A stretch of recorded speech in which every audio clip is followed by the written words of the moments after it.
ड्रामे की next episode में आप लोग देखेंगे कि रानिया की जो आखिरी उम्मीद थी वो भी टूट चुकी। जो खत उसने अपने तायाबू और हमज़ा को लिखकर भेजा था कि जिसकी वजह से उसे लगा था कि उसको मदद होगी, वो खत भी लग चुका है दानिश के हाथ। और दानिश आकर रानिया को कहता है कि तुमने ये क्या हरकत करने की कोशिश की है।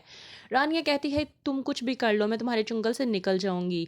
दानिश कहता है कि तुम्हें अब मौत ही मेरे चुंगल से बचा सकती है, अदरवाइज तुम मेरे चुंगल से नहीं बच सकती। दूसरी तरफ नवाब आकर रानिया को टॉर्चर करने की पूरी कोशिश करती है और कहती है कि बहुत कर ली ही मैंने तुम्हारी चापलूसी और तुम्हारी की माँ की हिदमतें। अब बहुत बहुत हो गया, मैं अब मज़ीद तुम लोगों की हिदमतें नहीं कर सकती। अब मैं ठाठ से बैठूंगी और तुम घर के काम करोगी।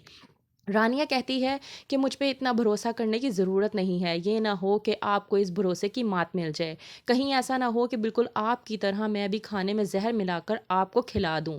नवाब जवाब में रानिया को कहती है कि ऐसा करने की कोशिश भी मत करना, मेरी दो नहीं बल्कि 2000 आंखें हैं और मेरी निगाह हर वक्त तुम पर है।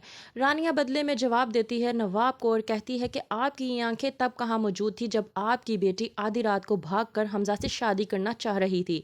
तब आपकी ये आंखें कहाँ मौजूद थी? तब आपको क्या पता था कि आपकी बेटी क्या करना चाह रही है, आपकी इज्जत खाक में मिलाना चाह रही है? तब तो आपसे ये सब कुछ नहीं हुआ, तो मुझ पर ये रोब क्यों जमाना चाह रही हैं? वहीं पे नवाब को गुस्सा आ जाता है और रानिया से कहती है कि तुम मुझसे अब बच कर रहना, तुम्हें और तुम्हारी माँ को तो मैं बिल्कुल भी नहीं छोड़ूंगी। दूसरी तरफ साजदा की बर्दाश्त अब ख़त्म होती जा रही है। वो अपनी बेटी रानिया से कहती है कि मुझसे अब इन लोगों के जुल्म सितम मज़ीद बर्दाश्त नहीं होते, मुझे तो लगता है कि मेरा अब टाइम पूरा होने वाला है। रानिया कहती है कि अम्मा इस तरह की बातें मत करें, बल्कि मुझ में तो एक नई उम्मीद उजागर हुई है और अगर आप मुझ पर यकीन करें तो मैं आपको इस चुंगल से बहुत जल्द आज़ाद करवा दूंगी। दूसरी तरफ दानिश होता है पूरी तरह से परेशान कि जिस औरत पे मैंने इस कदर भरोसा किया और जिससे दूसरी शादी करने की कोशिश की, वही औरत मुझे धोखा देकर गई। वो औरत मेरी बात मानती थी सिर्फ इस वजह से क्योंकि उसे दौलत नज़र आ रही थी और मैं ही बेवकूफ़ था जिसमें मैंने लाखों रुपए खर्च किए।